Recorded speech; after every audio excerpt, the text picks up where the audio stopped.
Ang feral child o mas kilala din sa tawag na wild child. Isang kaso kung saan ang isang bata o isang individual ay lumaki na walang kinagis ng pangangalaga o pag-aaruga galing sa mga tao. Kagaya sa ilang kwento ng mga pelikula, may mga totoong kaso ng mga tao na pinalaki ng mga hayop. Isa na nga rito ang kaso ni Oksana Malaya, isang babaeng Ukrainian na nakilala sa buong mundo dahil sa pambihira niyang kondisyon kung saan ang kanyang asal at pagkilos ay kagaya sa isang aso. Si Oksana ay pinanganak noong November 4, 1983 sa isang bayan sa bansang Ukraine. Ayon sa mga doktor at mga medical records, normal naman siyang bata nung maisilang. Sa kasamang palad, dahil sa pagkululong sa bisyo at alak ng kanyang mga magulang, si Oksana ay napabayaan sa napakamura niyang edad na 3 taon at nanirahan at lumaki sa pangangalaga ng mga aso. Makalipas ng ilang taon, siya ay kalaunan natagpuan sa edad na 7 at kalahating taong gulang. Kapansin-pansin din na nawala na sa kanya ang mga katangian o mga pangunahing kakayahan ng pagiging normal na tao. Hindi makapagsalita, naglalakad at tumatakbo gamit ang mga paa at kamay, natutulog sa sahig at kumakain at kumakahol kagaya ng isang aso.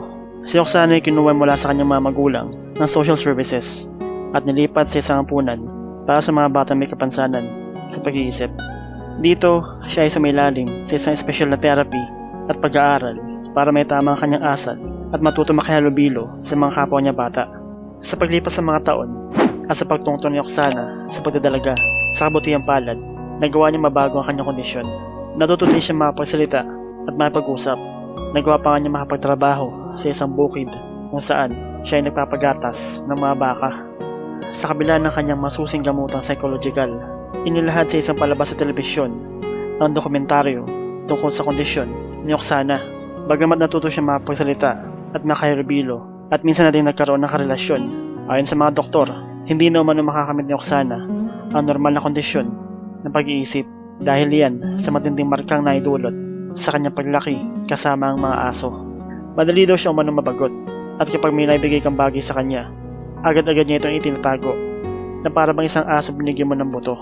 Minsan din siya naitampok sa isang interview kung saan inilahad niya na madalas siyang bisitahin ng kanyang mga kapatid at gusto niya ang mga atensyon na nakukuha mula sa mga tao. Dagdag pa niya na sana ay tuluyan siyang ituring bilang isang normal dahil nalulungkot daw siya umano sa tuwing may tumatawag sa kanya isang taong aso. Si Oksana Malaya ay kasalukuyan na naninirahan sa isang bukid kung saan siya ay nagtatrabaho bilang tagapagpagatas ng mga baka at tagapag-alaga ng mga hayop. Sa kabila ng mga nangyari sa kanya, ayon kay Oksana, gusto pa rin niya umano makita ang kanyang mga tunay na magulang. Kung gusto niyo po ng mga ganitong klaseng usapin, huwag niyo po kalimutan mag-subscribe sa channel natin at i-hit po notification bell para sama-sama na po tayo. Maraming salamat po. Kakaiba ito.